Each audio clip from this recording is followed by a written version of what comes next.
Hey, what's up, Unbroken Nation? Hope that you're doing well. I'm here today with Coach Bill Courtney. My friend, you have an incredible life story, a movie-esque life story, if you will.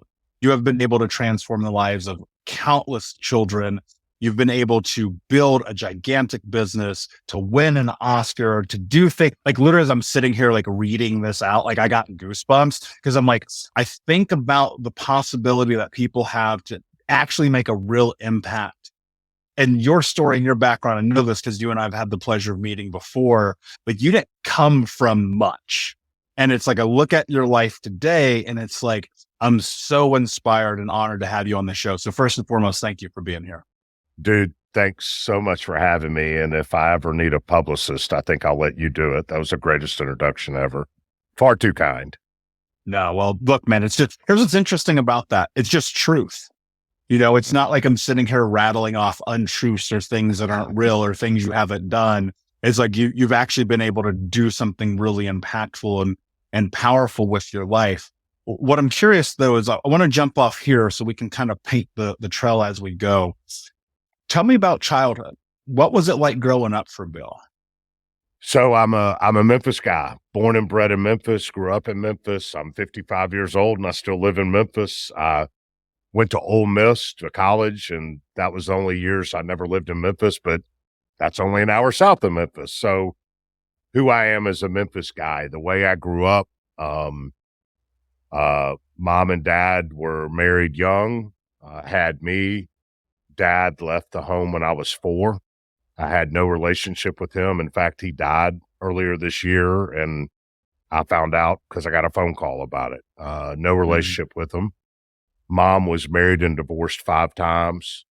Mom's 4th husband, after finishing off a handle of Usher Scotch, pulled out a .38 caliber pistol and shot up the house, shot at me down a hallway. I had to dive out of a window to live through the night. Police showed up and Mom was cowered in a corner in the attic and he was trying to get into her. And so I had that. The first real fist fight I ever got into was with one of Mom's boyfriends. And so, yeah, you know, you grow up with, in that environment, you're in apartments, you're locked into a kind of a cycle of, psychosis and trauma.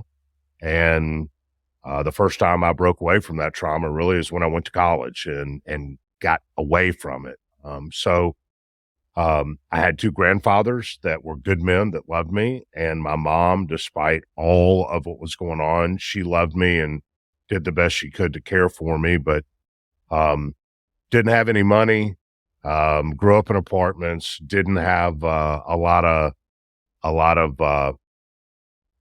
resources, and had a lot of trauma in my life. That's how I grew up.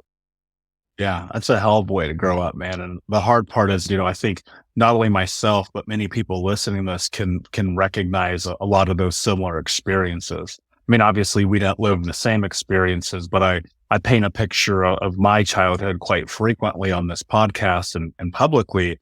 And it's very similar. Mom, multiple marriages, married a super abusive stepfather. She had her own drug addict and alcoholic tendencies, grow up in the hood. It's funny. Yesterday I was sharing a story with a friend. We were so poor that I literally would get clothes from the lost and found at school. And I remember one day I got this Tommy Hilfiger. This is the early 90s. I got this Tommy Hilfiger jacket, and it's one of those pullovers, like the old NBA kind.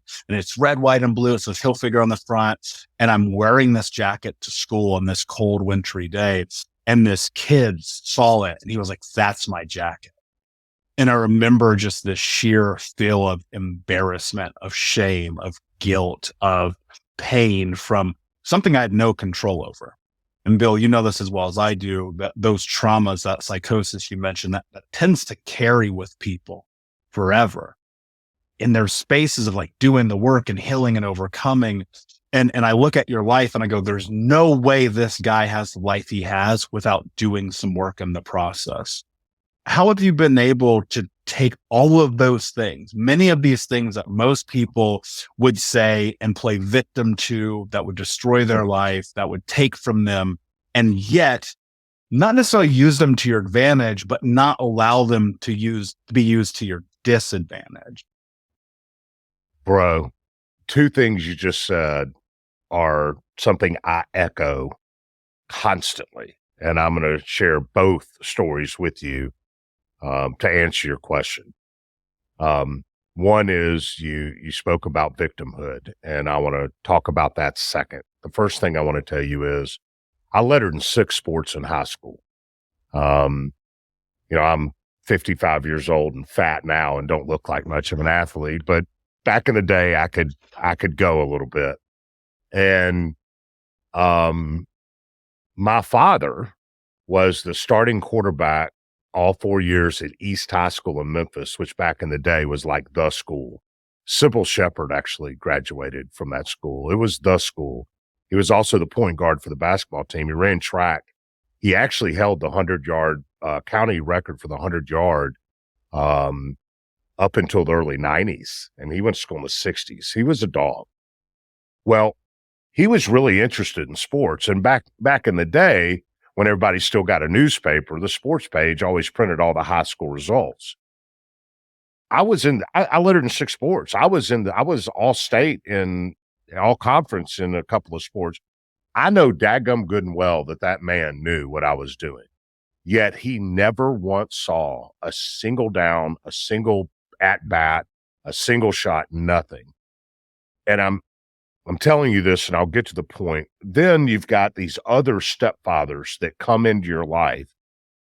And as a young, strapping guy, you've got this exterior hard shell that you got to have. But inside, all of us have insecurities, and especially a 15, 16-year-old boy growing up trying to understand, girls and where they're going with their life and who they are. And it's an extremely formative time. And when you're growing up, this guy that's keeping his grades up and doing all this sports, and he knows his own father knows what's going on, but takes no interest in him. And there's these series of boyfriends and husbands in and out of his life. And no man takes the time to stick around. At that age, you start to wonder what's wrong with you. You don't understand that they're broken people that are causing you pain. Rather, you look at yourself and you start to reconcile that something must be intrinsically wrong with you, and you must have very little value, that no man sees enough value in you to be willing to stick around in your life.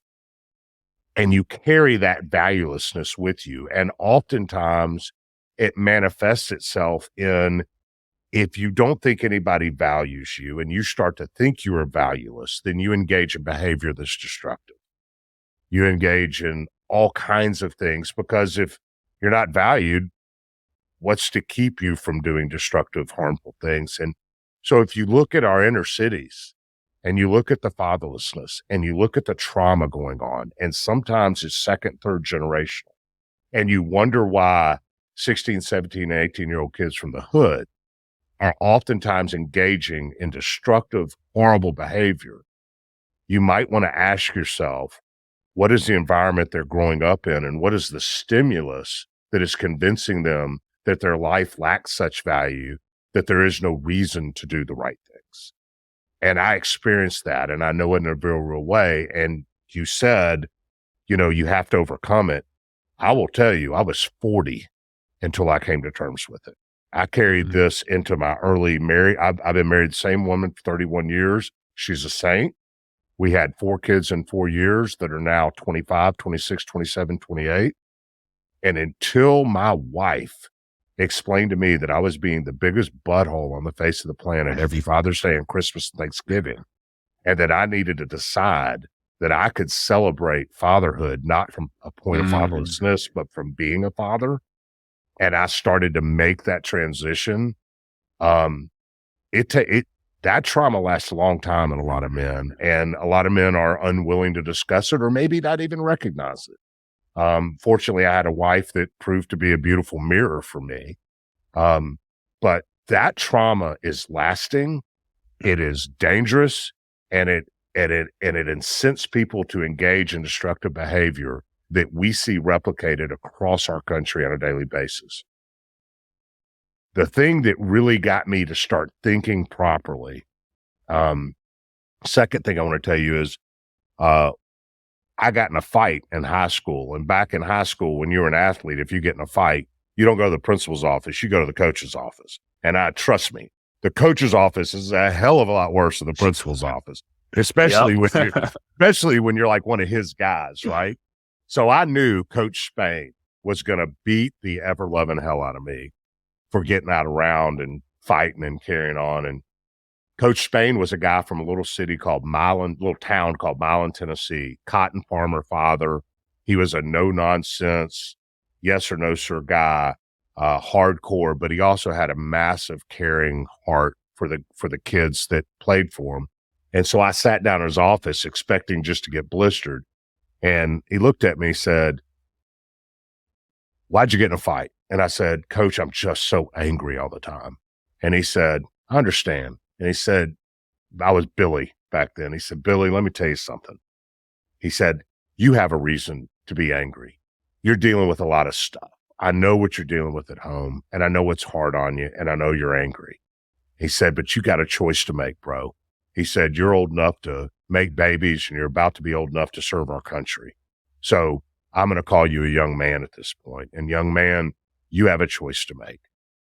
You can succumb to all of the trauma and dysfunction in your life. And frankly, nobody would really blame you for it because it's tough."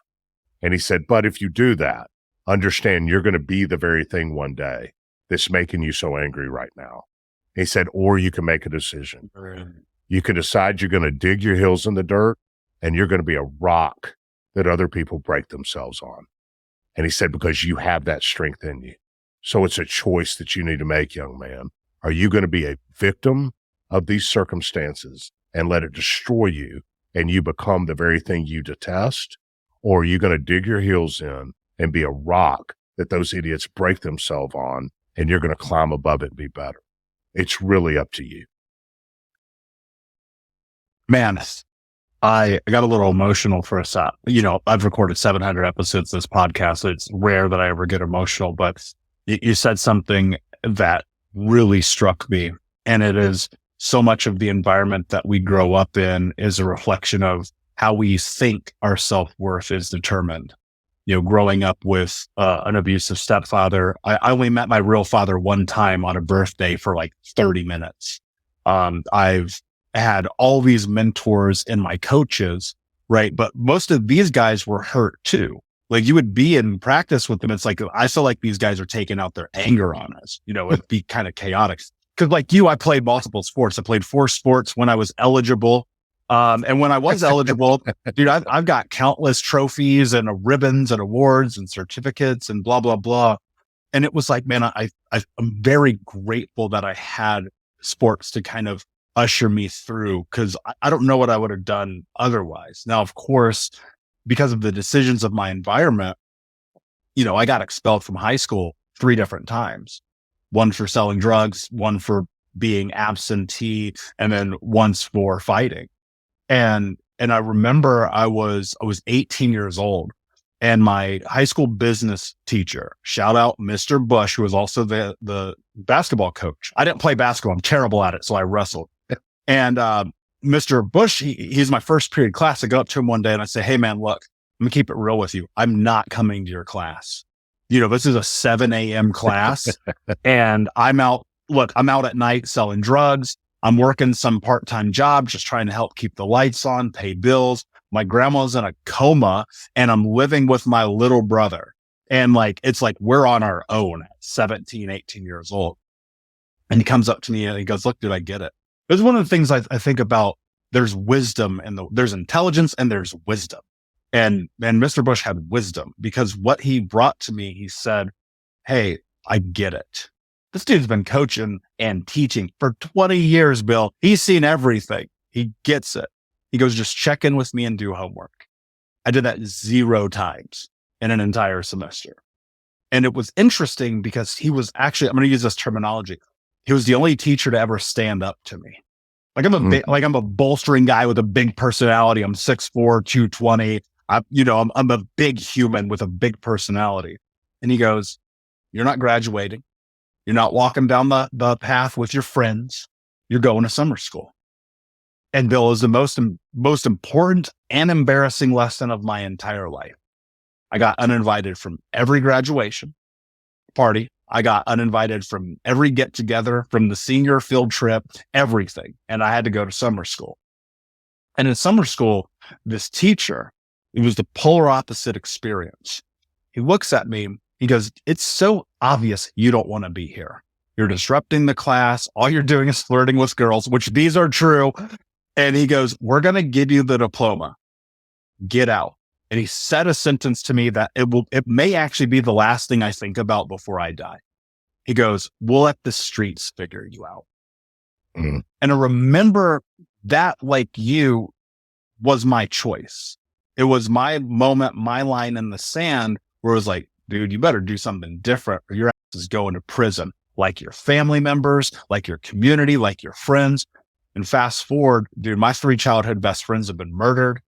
I got family in prison for life. Like literally, one of my family members has been in prison for 30 years, right? Amongst others.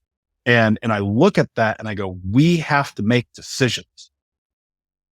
Today, when you are leading, not only the kids you have led, but your own family, your team, your employees, your community, how much of an impact of that conversation plays a role in the man that you are today? Because sometimes I think it's just that one thing that changes everything. I would like to say the minute Coach Spain said that to me, it was epiphany, and I changed on the spot. It wasn't. It was an epiphany, but comments like that percolate. It takes time. And then every time an opportunity comes to either be a complete or do things the right way, that voice comes back in your head. Are you going to be a victim or are you going to be a rock? Are you going to be a victim or are you going to be a rock? And ultimately, I chose not to be a victim. So realizing that in my own life, for better or worse, has equipped me to, when coaching kids, ask a lot of questions before I make any demands. Much like your business teacher, he offered you a chance to meet him halfway, and you just told him no. He didn't require of you. He still required something of you, but he didn't give you the same requirements that he gave everybody else. He was willing to meet you halfway to give you an opportunity. I think that's the best thing we can do as leaders, is understand there's a story under every helmet. Understand those stories. You have basic fundamental rules about showing up on time and everything else. But if you seek as a leader to serve, to be a servant leader, the only way you can do that is, first, you get out of your own comfort zone. You get out of your vacuum of thought, and you seek to understand those that you're trying to serve, and you grow to understand their fears and their goals and their ambitions. And if you set out to erase the fears and inhibitions and help to make the opportunity for the people you're trying to serve or coach or lead in your business or your children or in your family or whoever, help those people reach goals, then you're serving as a leader. Then when you ask somebody to meet you halfway, they're a whole lot more apt to do it because they see that you're actually leading in a servant's way. And then if they meet you halfway, you got a shot. So I say all of this in that when I started coaching Manassas in the inner city, it was clear we were going to have to teach character, commitment, integrity, leadership, teamwork, all of these basic fundamentals and tenets that are outlined in my book. But do it in a way that from the ground up, understand these kids, their environment, and what they're coming from, which was not hard for me to understand because I identified with it well. But then once you offered a halfway point, once you offered a reasonable halfway point, then is when accountability and victimhood come in. Then you can say, look, dude, I get these problems. You're going to have to overcome them. I'm going to work with you to help you overcome them, but you got to meet me halfway. And if you meet me halfway, I'll keep working on your behalf. But if you don't, I'm done, because you are going to have to be accountable to something to ever elevate yourself. And you have a choice to make. Do I want to meet someone or some opportunity halfway, give it what I've got and be held accountable to it? Or do I want to be a victim to my circumstances and walk from it and suffer the consequences?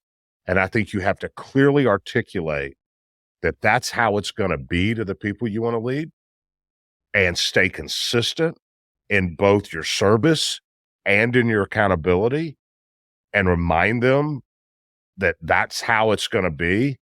More times than not, people will meet you halfway. They'll appreciate your service and they'll elevate themselves and slowly work themselves out of the victimhood of their circumstances, because that victimization is real. But if they understand you see it too, and you will serve them, then oftentimes, more times than not, they'll meet you halfway and you got a chance to exact some measure of positive change. Let's go a little deeper into that. You said something that it has been such an interesting thought that pops into my head with frequency since I first met you 6 weeks ago or whatever. And it's players win games, coaches win players. And I think about that in terms of what I do in coaching. Bill, I've coached people who have been through childhoods like mine, like yours. I mean, at this point, it's thousands of people around the world and back again. And I see this really interesting thing happen for those who have the willingness to effectively go and run the play. As a coach, I am on the sideline, man. I can't win I'm not going to score the touchdown for you, but I'm going to be like, run this play. And if you run this play, I've seen it work time and time and time and time and time again. I know this play works. I've ran this play in my life. I ran this play for Bill. I ran this play for Susie. I've been able to run this play on stages in front of 10,000 people. I know this works. But what breaks my heart, man, is I know that this number I'm going to say didn't used to be this high. I used to say there's probably 5% of people who aren't going to change. And now I look at it and I can't help think it's probably closer to 20. And it kills me knowing that there's like all these people with so much potential on the other side of a decision, but their self-worth is so tied into the abuse, into the system, into success is the first and the 15th and getting the check. Success is the rims and the car and the clothes. Success is the girls and the drugs and the money. Success is, anything. I got the job at the warehouse. And I'm not saying those things can't be, I mean, contextually, right? But it's like, I think about if you raise your standards, if you just raise your standards for you, your life can be different. How do you get, when you're working with people, especially these kids, because these kids become the adults that I work with. Right? Yeah. How in the world do you break through for them? Because it's like, here you are, man. You're like, yo, I'm showing you how to do this. I'm telling you, I got your back. I'm supporting you. I will catch you if you fall. You just got to do it. How the hell do we get them just to do it, man? All right. Turkey person is coming. First, I will say you're right. One of the things I say to everybody that will listen is players win games, coaches win players. And I'm so glad you brought that up, because managers don't win business. The workers, the salespeople, those guys win business. Managers win the employees. Kids, your children, they win their lives. You have to win them. That mantra goes everywhere, bro. And So the question is then, if you've never seen a coach score a touchdown, you've never seen a coach um, uh, uh, hit a home run, it's because players win games and coaches win players. I'm the CEO of an $80 million company. I haven't sold a single load of lumber in 16 years. I don't sell lumber. My salespeople sell lumber. My salespeople make the business grow. I just got to win them and get them motivated. So the question is, how do you win them? Right? That's, I think, ultimately your question. Yes. I was taught how to win them my first year at Manassas. We were 3-3. Now, for the listeners who haven't seen Undefeated, when I showed up at Manassas, their previous 10 years record was 4 wins and 95 losses. It's insane. Garbage, slaw, terrible. And they had 17 kids on the team. And the equipment was worn out. They had crappy uniforms. It was the most abject, worst, poverty-stricken, disenfranchised loss you could imagine. And all of that in their lives was reflected in the record on the football field. Loss. So I get there, and midway through the season, we're 3-3. Now, I think 3 wins and 3 losses midway through the season is kind of average, but when you've won 4 games in 10 years, you think 3-3. They thought I was like a redheaded fat version of Pete Carroll or something, right? So everybody's like, Coach Bill, coaching us up, and we were paying for ACT prep classes, and we bought new uniforms because I wanted those kids at least for 4 hours on a Friday night to have the best equipment, the best uniform, be the best prepared, so that at least for 4 hours on a Friday night, they were second to nobody. For 4 hours of their life, they didn't have to feel second class. You look good, you feel good, you play good. That was kind of my belief set. And man, we were pouring into them. It was also really clear that we needed to coach a lot more than X's and O's when we showed up. Teamwork, character, commitment, integrity, the value of hard work, dignity of hard work, the importance of the hands on a clock. They're not a suggestion. They're actually reality. So show up on time. All of these things. And halfway through the season, we're 3-3, and the whole team was really yes sir, no sir, really respectful on the football field. But the minute practices or games were over, half the team was buying into the important stuff I was talking about, the stuff that serves you long after football is over. The other half the team, while buying into football and yes or no sir on the football field, the minute football was over, they were back in the streets. And it was driving me crazy, right? They're that 20% you're talking about. How do you reach them? And so I went to my guy. Every coach has a guy. And I said, hey, man, what do I got to do to get that half the team to buy in like your half the team to the important stuff? Everybody's good on football, but all the other stuff that really matters, I can't get them to buy in. And this is the guy who had real conversations with me at the very beginning about his culture and his neighborhood and where they came from, the things I need to understand. And I knew he'd tell me what was up. And he just looked at me dismissively and said, oh, coach, just keep doing what you're doing, bro. And I'm like, no, man, real talk. He said, coach, I don't want to hurt your feelings. I said, you are not going to hurt my feelings. Tell me what's up. He said, all right. I said, I want to know why that half the team will not buy into the important stuff like your half the team. Football's cool, but the important stuff's more important. What's up? And he says, all right, coach, they're trying to figure out if you're a turkey person or not. And I mean, I'm like, I've learned a lot of vernacular and a whole lot of phrases I'd never heard before I got to Manassas. I mean, Manassas is 100% black and I'm white. I was Big Daddy Snowflake because I was the only white thing around. And the movie and our relationship is not about race at all. And you'll see that if you watch the movie. But the reality is, I didn't know that when white people got rained on, they smelled like wet puppy dogs until I was told at Manassas. Oh, did I just break something up there for you, bro? You want to tell your white listeners what I just said later? That's fine. Anyway, I went to him and I'm like, I know he'll tell me what's up. He's like, coach, I don't want to hurt your feelings. I said, real talk. He said, coach, they're trying to figure out if you're a turkey person or not. And I'm like, man, what are you talking about? And he said, coach, every Thanksgiving and Christmas, people from where you live roll into our neighborhood and they give away gifts and hams and turkeys. And we take them because we ain't got none.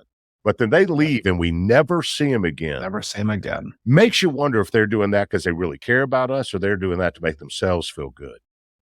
And he looked me dead in the eyes and he said, "Coach, what the hell are you doing here, bro?" Now, if you serve in a soup kitchen or give away turkeys on Thanksgiving or Christmas, don't misunderstand. That's a beautiful thing. The question is, what's your motive? What's your motive?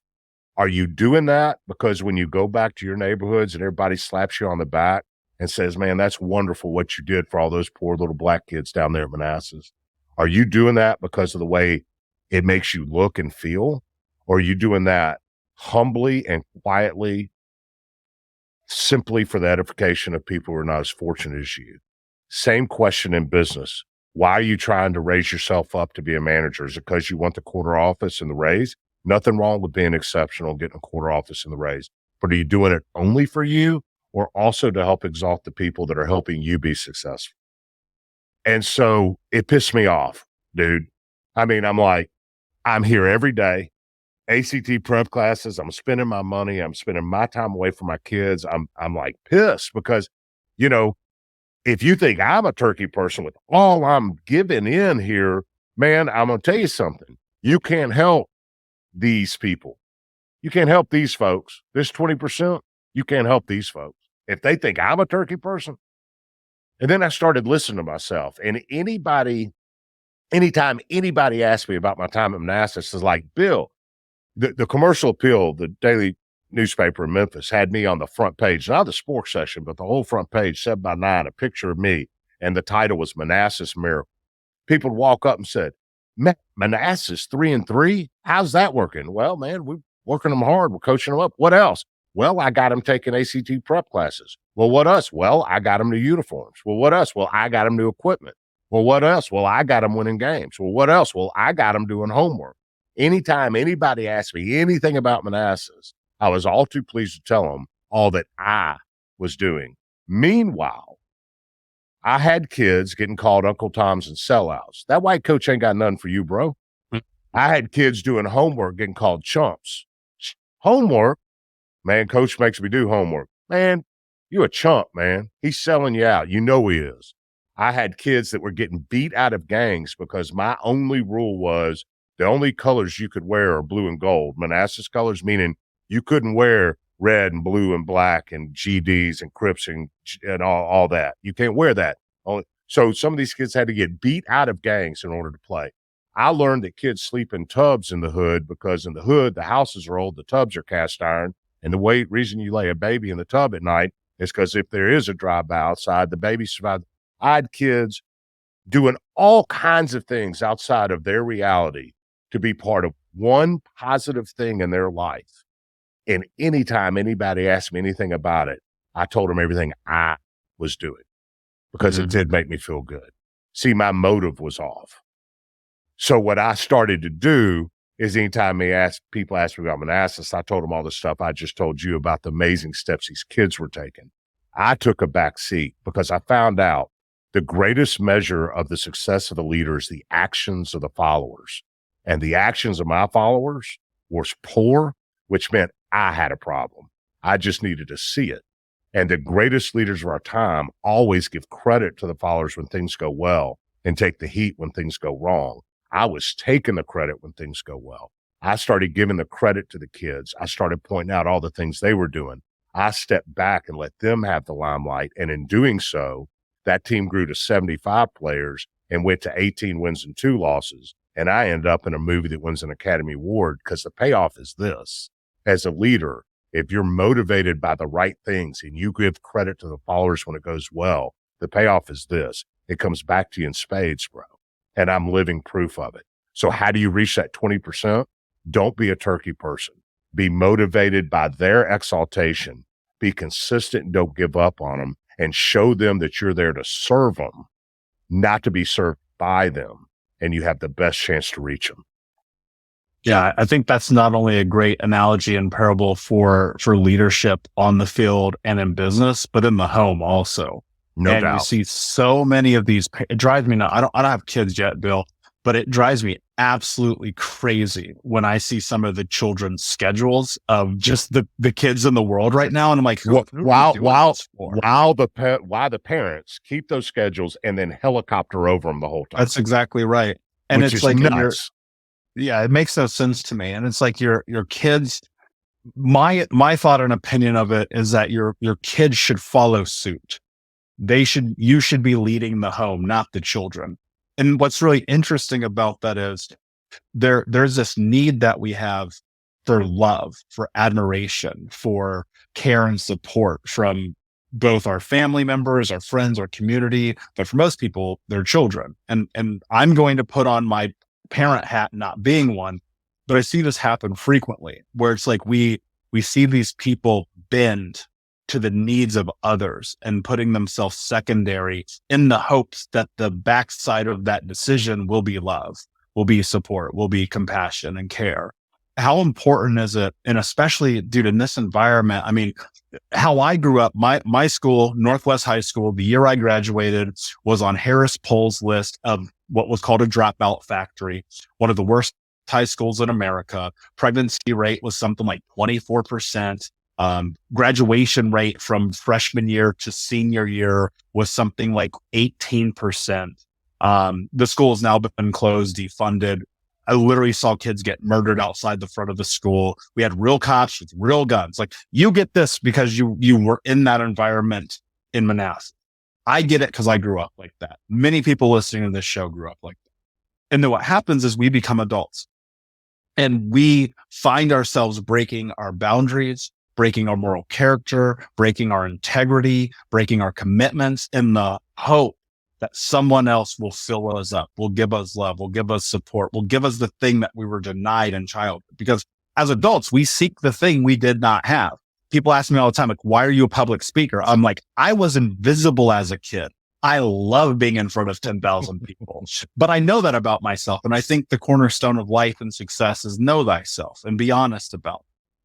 So how do you go from these environments where you're invisible, you're hurt, you're lost, everything, all we hear about in society right now in the mental health space is boundaries, is control, is self-care, is love. And yet all we see is people bending who they are to get admiration and love from others.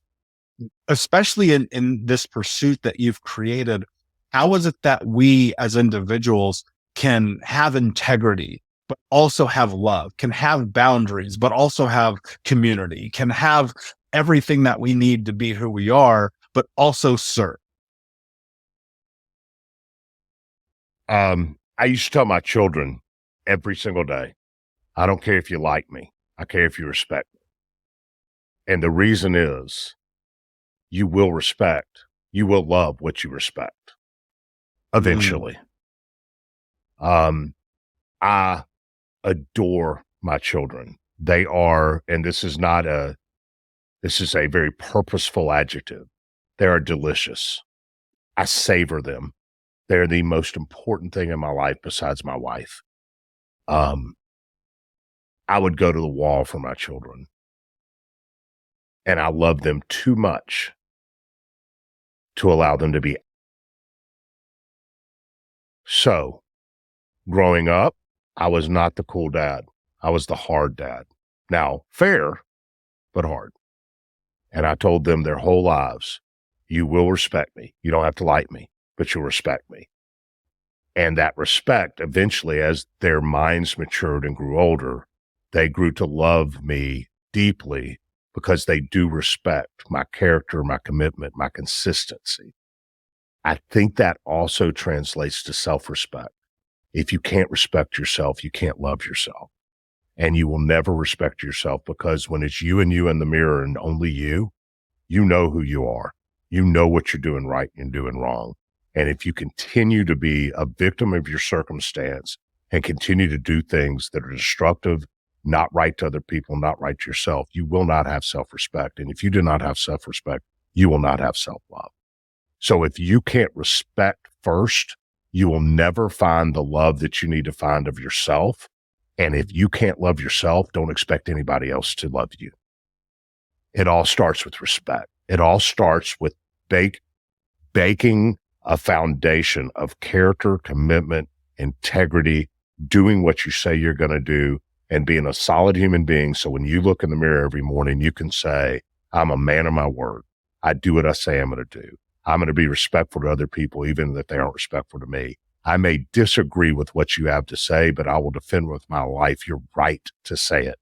I am going to be civil. I'm going to have real conversations about stuff that matters, but I'm going to do it in a non-threatening way. I am going to be that person. And when I look in the mirror, that's someone I can respect. And if I can respect that person, I can love that person. And if I can respect me and I can love me and I'm worthy of that, then other people will see those tenets and fundamentals in me and they will respect me and they will grow to love me too. It does not work by bending. By bending, you lose respect and you lose love. It works by getting that respect, by digging your heels in and being a rock against the prevailing preconceived societal notions that, well, we got to bend. No, be who you're supposed to be, have self-respect, love yourself, admit that to everybody around you. People will respect you and they will love you. I don't have to agree with you, but I can sure as hell respect you.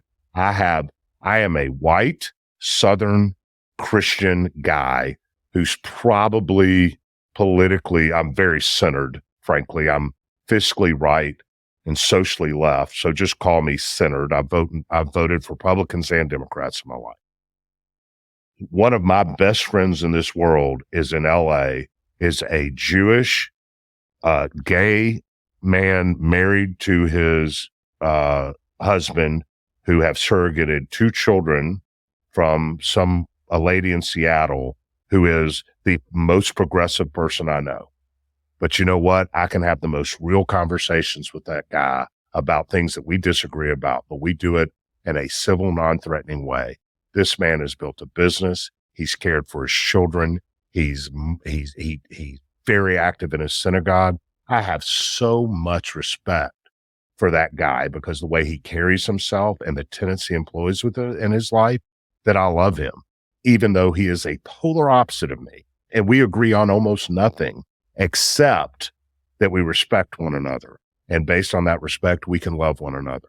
Now, what would happen in our country if we all just could respect one another? What would happen to all this division if we could just respect one another? And that respect starts with earning it by the way we carry ourselves. So I would say the bending is the chipping away at our culture.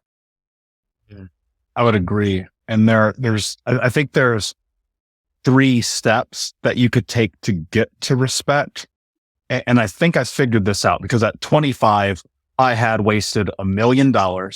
I was 350 pounds, smoking 2 packs a day, drinking myself to sleep, 50 grand in debt, cheating on my girlfriend. My little brother says, never talk to me again. You're not my brother.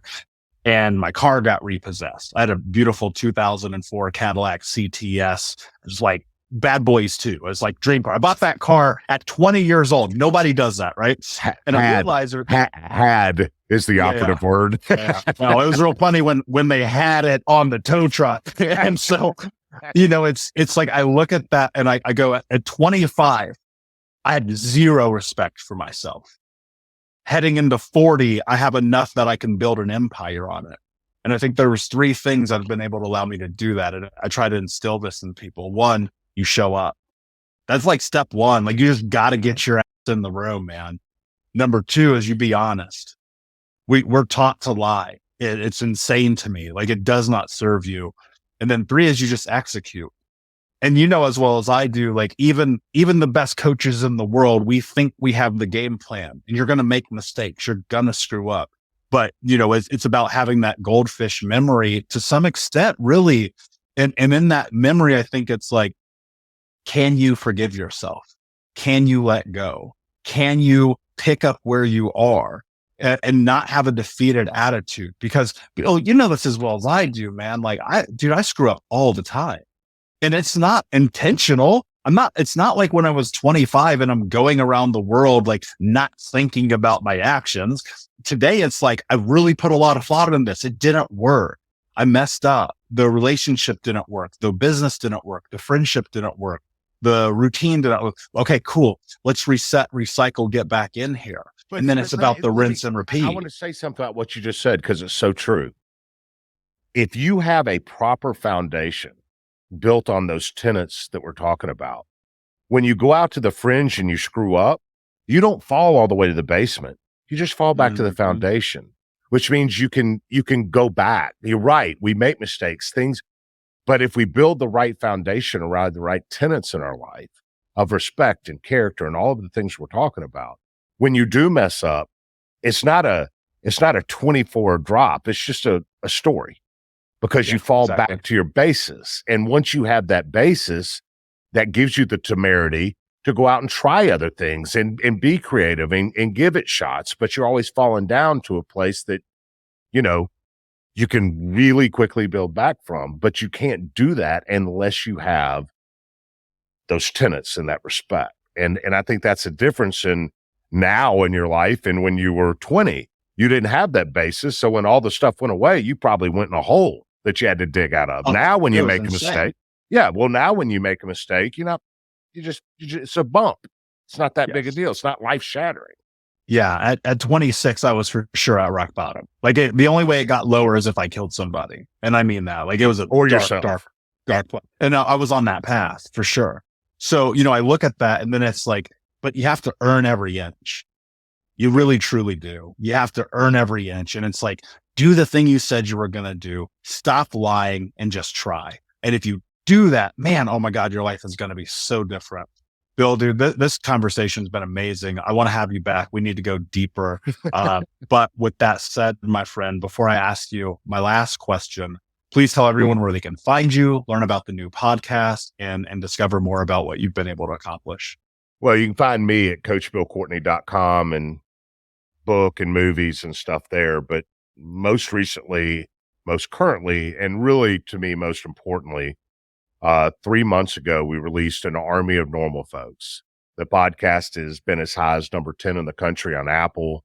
I'm so humbled by the response to it. And we're trying to grow this thing. And in an elevator pitch, it is a podcast where we go out and we're not interviewing A-listers. We're interviewing average, normal people who in their daily lives are doing extraordinary things in their communities. And we're telling these stories you don't know, of thousands of people who you need to know. And they're entertaining and they're well produced and they should make you laugh and cry and all of that, and interesting and redemptive. But most importantly, we want them to be inspiring, because we're trying to grow this community, this army of normal folks, inspired by one another, just seeing small areas of need in their community and filling them. And we're celebrating those stories, growing this base. Every guest shares their personal contact information. So if you listen long enough, you'll probably hear something that somebody's done that you think, well, I have that skill set and I'm passionate about that. Well, their story is a blueprint of how to get involved in the way they did. And you have the contact information to call and have a mentor to help you do it in your community.